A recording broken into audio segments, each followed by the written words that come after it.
Yan mga tolo. Ito pabalance lang natin tong one ito or palitan ng nozzle tip yung injector.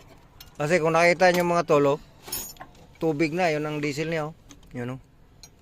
Tsaka yung kalabasan ng fuel filter, oh, natuklap na tol sa sobrang kalawang tsaka may halong tubig. Kaya kahit anong crank mo, wala talaga, hindi talaga ubra, hindi talaga andar.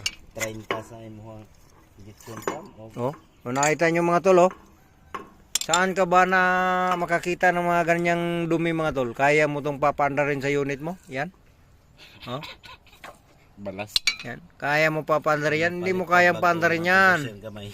Kaya ito, naparepair ng may-ari yung starter motor dahil nasunog sa kakrang.